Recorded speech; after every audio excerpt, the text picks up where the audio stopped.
Welcome to another episode of Dialogue with Donna. If you missed last week's show, where I got the opportunity to chat with the Minister of Health, the Honourable Nyan Singh, about the novel coronavirus and the actions being taken by the Ministry to ensure our safety, you can view it on the Facebook page of the Ministry of Communications, Trinidad and Tobago. Today, I am happy to have with me the fashionable Minister of Community Development, Culture and the Arts, the Honourable Dr. Nyan Gadsby-Dolly. Nyan, as we are in the heights of the Carnival season, what is the Ministry of Culture doing to promote the greatest show on earth? Right. The executing agency of the Ministry of Community Development, Culture and the Arts for Carnival is the National Carnival Commission. So the NCC has been really instrumental in marketing Carnival, in planning all of the events of Carnival, in publishing the Carnival calendar, which is an important part of making sure that everyone knows when the events are happening so they can plan for their Carnival schedule. There are a lot of fetes going on, so the Ministry of Culture also has a cultural calendar that's published at the end of every year. So we have listed many of the major fetes on this calendar. We have the culture app also that people are downloading and using to track how many things are happening, because we have over 200 fetes alone for Carnival, and then adding all the other events, so you're talking about over 300 events in the space of 2 months basically. So it's a long trek towards Carnival, and so the NCC has been doing all they can to market all of those events. Wow. I realize that there are a lot of fetes, even this year as the Carnival season is a bit longer. Yes. Yes. But you all have a mediation unit. We do. What does it do? The mediation unit does some very, very powerful and important work across the country, in schools as well as in communities. So in schools, they do programs such as peer counseling and peer mediation, which allows and trains students to be peer mediators in their classrooms. So what it does is it tries to empower the school itself to be able to deal with some of their issues. And we know there are issues in schools, many issues that stem from things like anger management and so on. So those are some of the things that are offered in the schools: anger management, conflict resolution.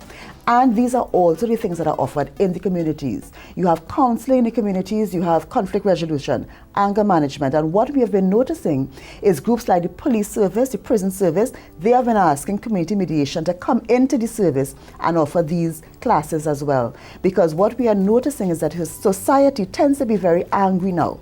A lot of people with a lot of issues, and they don't know how to resolve them, they don't know how to deal with them, and things often get out of hand. So community mediation, they have about 9 offices nationwide, yes. And we have just launched the mobile service. So now community mediation has 2 new buses. Those buses are outfitted just like a mediation unit. All of the soundproofing, so you can be sure when you go in to speak to a counsellor, it's not being broadcast all over the neighborhood. And those 2 buses are going into the rural communities where we don't have fixed offices. So they go into those areas, they have schedules, they advertise when they're coming, and they go out and they serve the people. And the response has been very good. We even went down to Diwali Nagar with the buses, yes. And people did come in and utilize the services.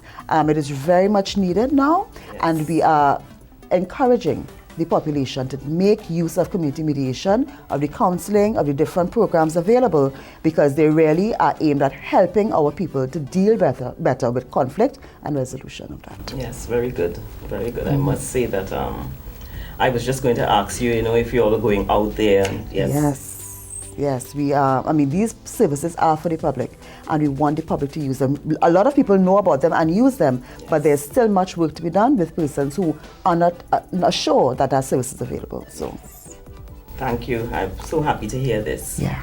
But let's go to Best Village. The Best Village program is over 50 years old. Yes. And how effective is it really in protecting and preserving the heritage and culture of Trinidad and Tobago?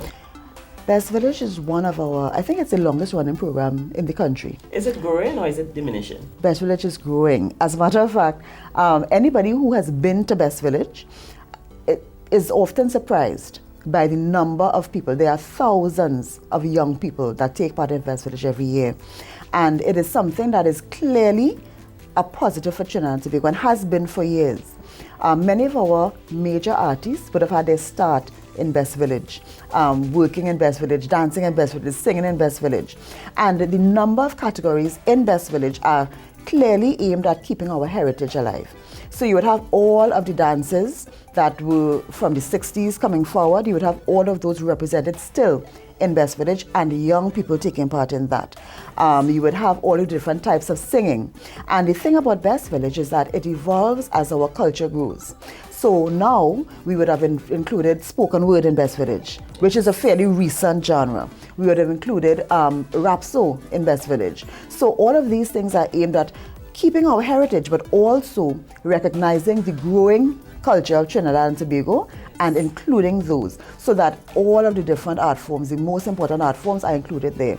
And yes, tens of thousands of people come out, between those who come out to look at Best Village and those who participate in Best Village. Over 10,000 people a year participate in the different communities in Best Village, many of them under 25 years old. So yes, it is growing, yes, it is important, and we want to see it take and keep its active role in preserving our heritage as it has been there.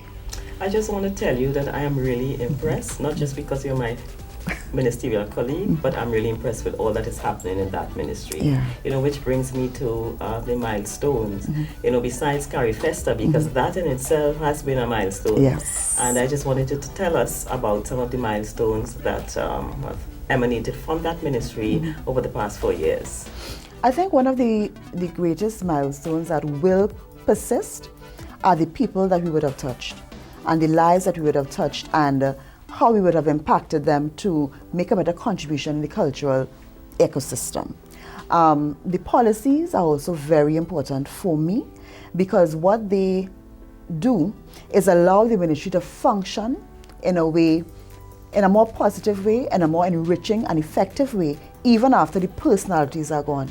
Because that's to me is what's important. I mean, I may be minister at this time. We also had Joe Neal Williams, who was a very effective and impactful minister. Yes. And what the legacies we will leave are the systems that are put in place so that even after we have gone, the ministry functions better and the cultural industry functions better. So putting those policies in place, and we have one that is also coming up to be launched, which is National Cultural Recognition Policy.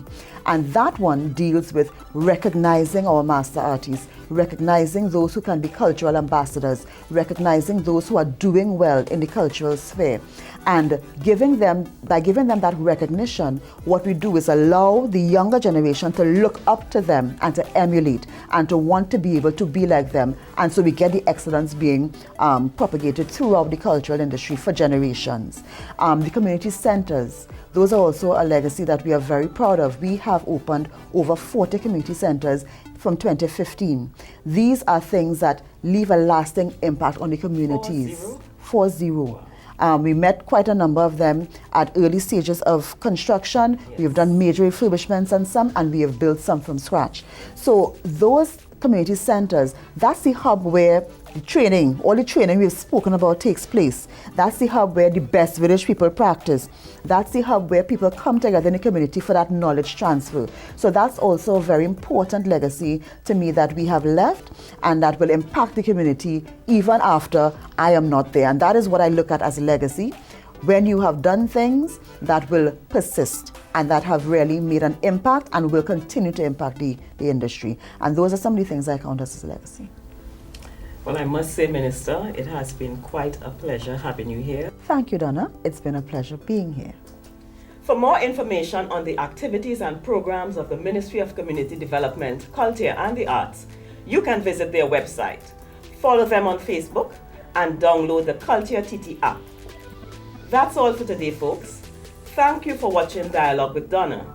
Remember to stay tuned to the Ministry of Communications for new episodes and updates. Like us on Facebook and follow us on Instagram and Twitter. Until next time, have a safe and enjoyable Carnival season. And to all visitors to Trinidad and Tobago, welcome. Be safe, my friends, and be blessed. This was a production of the Ministry of Communications, Information Division.